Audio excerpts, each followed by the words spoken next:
जब हम टीनेज में कदम रखते हैं तब हमारे हार्मोन्स पीक पर होते हैं। इन्हीं हार्मोन्स की वजह से हो रहे उतार चढ़ाव भी हमें तभी महसूस भी होते हैं। जब ये हार्मोन्स बैलेंस्ड होते हैं तब हमें अच्छा फील होता है। गड़बड़ तब होती है जब ये हार्मोन्स इम्बैलेंस हो जाते हैं, या तो स्ट्रेस की वजह से या कोई और प्रॉब्लम की वजह से। ऐसी ही एक हार्मोनल इम्बैलेंस वाली कंडीशन को पॉलीसिस्टिक ओवरी सिंड्रोम कहा जाता है, जिसको हम PCOS के नाम से भी जानते हैं। According to National Polycystic Ovary Syndrome Association, ये 10% औरतों में पाई जाती है। लेकिन ये PCOS एक्चुअली होता क्या है, इसके सिम्टम्स क्या होते हैं, रिस्क फैक्टर्स क्या होते हैं, और ऐसे कई सवाल आज हम आपको इस वीडियो में देंगे। So make sure that you watch it till the very and.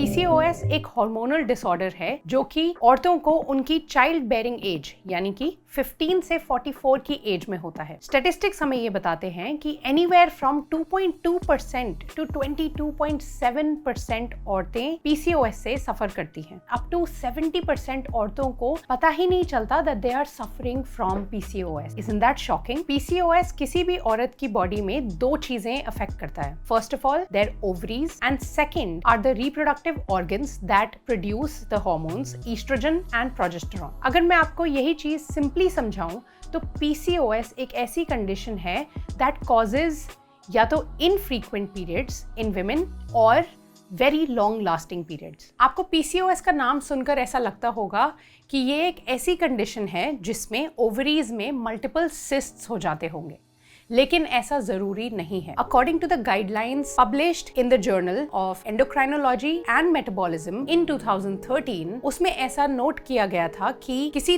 3 condition में से 2 का होना बहुत जरूरी है, और PCOS के वो 3 कंडीशंस कुछ ऐसे हैं। पहला, एंड्रोजन एक्सेस। एंड्रोजन एक मेल हार्मोन है जिसके ज्यादा होने की वजह से बॉडी में जगह जगह पर डार्क और कोर्स हेयर का प्रेजेंस बढ़ जाता है, एक्ने ब्रेकआउट्स बढ़ जाते हैं, और मेल पैटर्न बॉल्डनेस भी हो सकती है। दूसरा, ओव्यूलेटरी डिसफंक्शन। ये क्लिनिकल कंडीशन ऐसी है जिसमें irregular periods are very common. या तो बहुत लंबे समय तक पीरियड्स होते नहीं हैं, या फिर once they have it they last very long. और तीसरा, पॉलीसिस्टिक ओवरीज। सिस्ट एक्चुअली हमारी बॉडी के ऑर्गन्स में या स्किन के नीचे होने वाली गांठों को कहा जाता है, और इन गांठों के अंदर फ्लूइड जमा होता है। अब ऐसा जरूरी नहीं है कि हर किसी को जो भी PCOS से सफर करता है उनको सिस्ट्स हो ही, लेकिन कुछ लोगों में एक्सेसिव अमाउंट्स में सिस्ट्स पाए जाते हैं, और इन multiple cysts that are present in the ovaries, इनको पॉलीसिस्टिक ओवरीज कहा जाता है। इसीलिए अब मैं आपको कुछ ऐसे सिम्टम्स के बारे में बताऊंगी जो काफी लोग एक्सपीरियंस करते हैं, लेकिन उसे PCOS को एट्रीब्यूट नहीं करते। बट ये जरूरी नहीं है कि ये सारे सिम्टम्स हर किसी में हो, इनमें से कोई 2 या 3 सिम्टम्स भी प्रेजेंट हो सकते हैं। और अगर आपको ऐसा लगता है कि इनमें से कोई भी सिम्टम्स आपको बहुत लंबे समय तक प्रॉब्लम्स दे रहे हैं, तो please consult a gynaecologist soon. Symptom 1, irregular periods. Progesterone और ईस्ट्रोजन ऐसे हार्मोन्स हैं जो हमारी बॉडी में मेंस्ट्रुअल साइकिल को रेगुलेट करते हैं। इनकी कमी होने के कारण हमारी बॉडी में मेंस्ट्रुअल साइकिल इरेगुलर हो जाती है।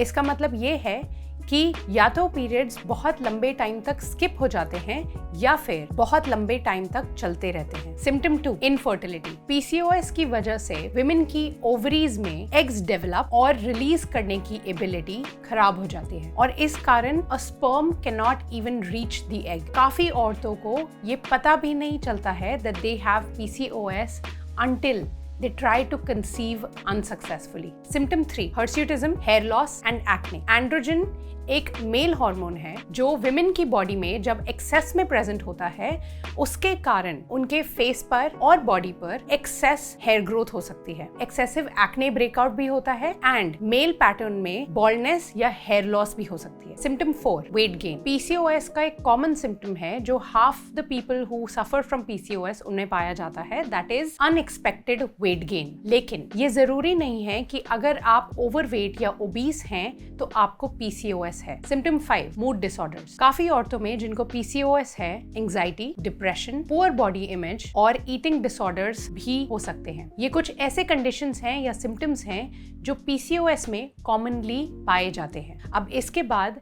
हम बात करेंगे रिस्क फैक्टर्स और कॉजेज की। दुनिया भर में हर साल 10 मिलियन औरतों को PCOS डायग्नोस होता है, लेकिन आपको ये जानकर हैरानी होगी कि अभी तक डॉक्टर्स को PCOS होने का एक्चुअल कॉज नहीं पता चला है। एक्सपर्ट्स का मानना ये है कि PCOS एक्चुअली हेरिडिटरी हो सकता है। देयर आर चांसेस कि अगर आपकी मॉम या आपकी सिस्टर को PCOS डायग्नोस हुआ है तो आपको भी 40% रिस्क है PCOS होने का। जीन्स के अलावा भी एक और कारण हो सकता है that causes PCOS in women and that is insulin resistance. Insulin एक ऐसा हार्मोन है जो पैंक्रियाज सिक्रीट करते हैं to break down the food and use it for energy. जब हमारे सेल्स इंसुलिन को प्रॉपर्ली यूटिलाइज नहीं कर पाते हैं तब हमारे पैंक्रियाज पे प्रेशर पड़ता है टू प्रोड्यूस मोर इंसुलिन। जब हमारी बॉडी में एक्सेस इंसुलिन हो जाता है that puts the pressure on our ovaries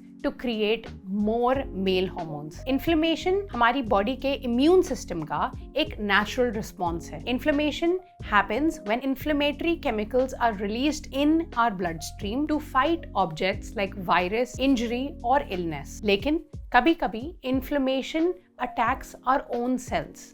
और स्टडीज में ये देखा गया है कि जिन औरतों को PCOS होता है उनमें इन्फ्लेमेशन का रेट भी ज्यादा होता है। Diet, lifestyle and medication tips for PCOS। Doctors treat करते हैं बेस्ड ऑन किसको, किस टाइप के, किस इंटेंसिटी में सिम्टम्स फील होते हैं। Let's talk about medication options. First is metformin. Metformin एक ऐसा ड्रग है जो टाइप 2 डायबिटीज को ट्रीट करने के लिए यूजुअली यूज होता है, लेकिन PCOS में इसको यूज किया जाता है इंसुलिन रेजिस्टेंस को ट्रीट करने के लिए। Combining the use of metformin and necessary lifestyle changes जैसे कि डाइट और एक्सरसाइज से आपको weight loss and PCOS control करने में हेल्प होती है। The second medication is clomiphene. Clomiphene एक ऐसा ड्रग है जो PCOS डायग्नोस्ड औरतों को कंसीव करने में हेल्प करता है, लेकिन क्लोमिफेन लेने से पहले ये याद रखना जरूरी है that clomiphene can cause the birth of twins. तो इससे पहले फैमिली प्लानिंग कर लेना बहुत जरूरी है। बर्थ कंट्रोल पिल्स रोज लेने से आपको हेल्प होती है in restoring your hormonal imbalance, regulating ovulation and decreasing symptoms like excessive hair growth. Alternative and complementary lifestyle changes. Number 1, weight loss can help a woman relieve her symptoms from PCOS. Anti-inflammatory diet. Anti-inflammatory diet maintain करना बहुत help कर सकता है। एक anti-inflammatory diet का part होते हैं fruits, vegetables and foods rich in omega-3 fatty acids. The third lifestyle change is lowering stress. और 2019 में psychological नोट्स में पब्लिश की गई एक रिसर्च में ये लिखा गया था PCOS डायग्नोस्ड विमेन में डिप्रेशन, एंजाइटी और स्ट्रेस ज्यादा पाया जाता है as compare to women without PCOS। इसीलिए women who have been diagnosed with PCOS should regularly use stress management technique. The fourth lifestyle change is adding vitamin D supplements to your life. जिन औरतों में the sunshine vitamin या फिर vitamin D की कमी पाई जाती है उन्हें कंसीव करने में या प्रेग्नेंट होने में दिक्कत आती है।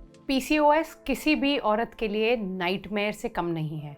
And being a girl myself, I can understand what someone with PCOS might be going through. Lifestyle changes करने से और डाइट चेंज करने से हमारी बॉडी में काफ़ी चेंजेस आ सकते हैं। हम PCOS को काफ़ी हद तक रेगुलेट कर सकते हैं। So ladies, I request you all to please take care of your bodies and your health.